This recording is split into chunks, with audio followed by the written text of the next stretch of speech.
Now, speaking of the Biden administration's lies and propaganda, I want to talk about the slaughter of civilians in Afghanistan. I was talking about the continued slaughter of civilians in Yemen under the Biden administration.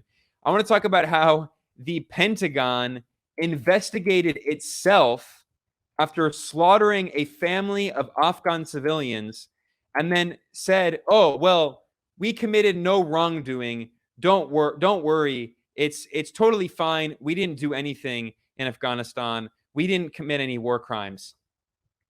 On the way out of Afghanistan, the US military carried out a drone strike. It was the last drone strike the US carried out after 20 years of military occupation.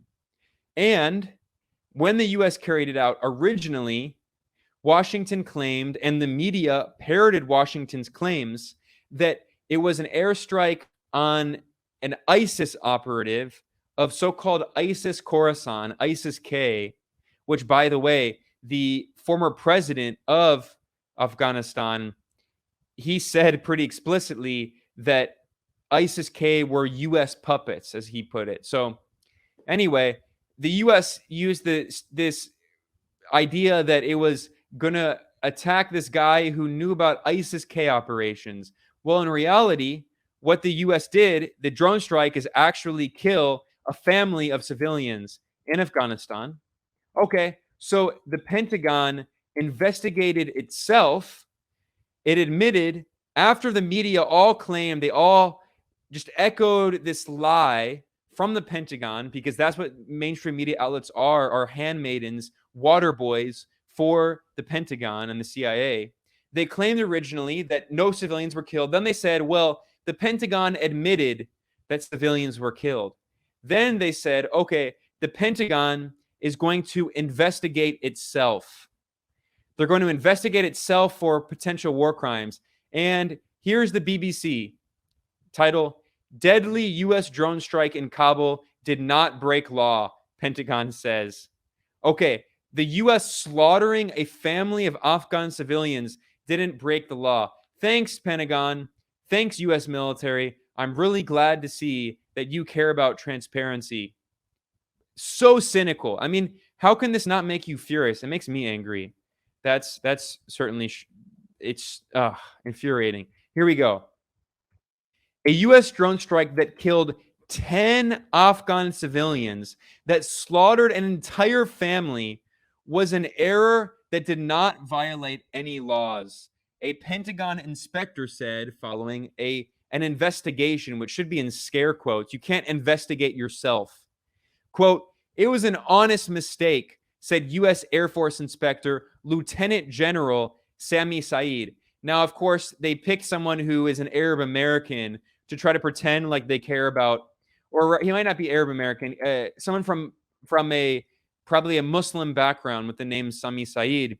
So the U.S. military did that. It's so cynical to try to get people to think that they care about the civilian victims, the Muslim civilian victims of their imperial wars. The U.S. drone strike on August 29th killed 3 adults, including a man who worked for a U.S. aid group, and 7 children. So this is the U.S. on the way out of Afghanistan, after 20 years of slaughtering way more civilians than the Taliban ever did. The U.S. parting gift to the Afghan people is slaughtering 10 civilians and then 7 children. No, how they say it kills 3 adults. They don't mention that it killed 7 children. And one of the adults they killed worked for a U.S. aid group. This is how it rewards the people who work for aid groups and help the U.S. military occupation. It kills them and massacres their entire family all along with them. The youngest child to be killed was 2-year-old Samaya. The eldest child was 12-year-old Farzad. And here's a photo of this. Relative of the drone strike victims ask, "Why did they kill our family, our children?"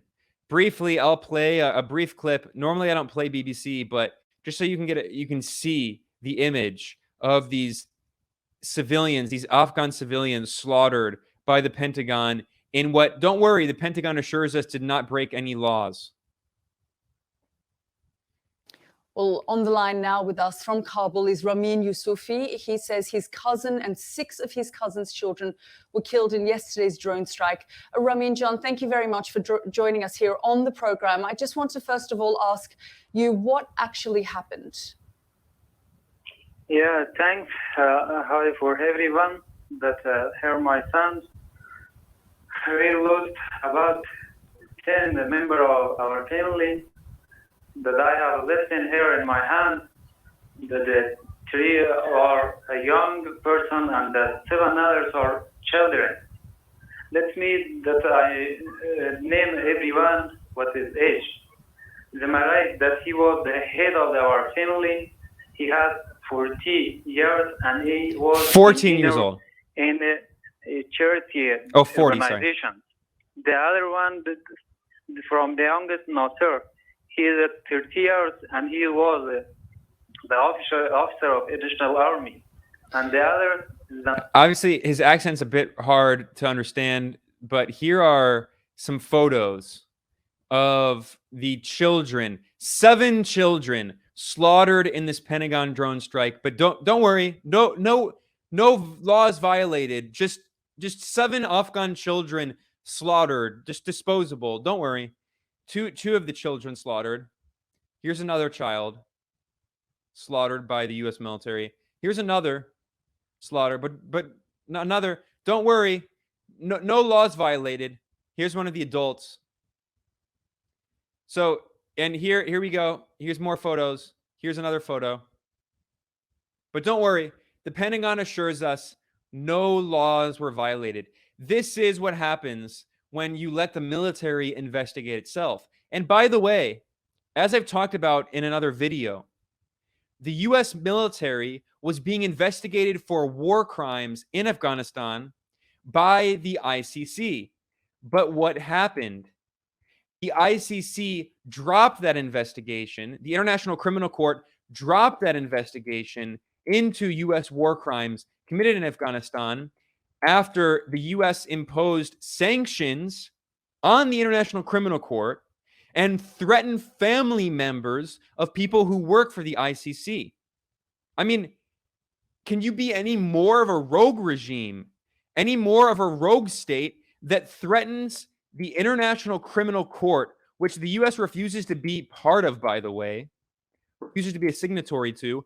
The U.S. threatened the ICC and then imposed sanctions on the International Criminal Court, and then threatened family members. Sorry, wrong, sharing my screen here. And then imposed sanctions on their family members. And then when the new ICC prosecutor came in, what a coincidence. He dropped the investigation into U.S. war crimes committed in Afghanistan. Here you can see I did a stream about this here at Rockfin. You can check it out for our viewers here. It's U.S. Canada training Nazis in Ukraine, and corrupt International Criminal Court drops U.S. war crimes probe. So, okay, so the ICC is so corrupt that it won't investigate the U.S. military for war crimes committed in Afghanistan. So then the U.S. military says it's going to investigate itself for its war crimes committed. And what a coincidence. It says it committed no crimes. It violated no laws. So the U.S. attacks international institutions and attacks international law that prevent them from investigating its war crimes and refuses to investigate its own. I mean, this is the definition of a rogue state. Washington claims that Iran and Venezuela and Cuba and Nicaragua and Russia and China are rogue states. No, the U.S., the United States, is the biggest rogue state in human history.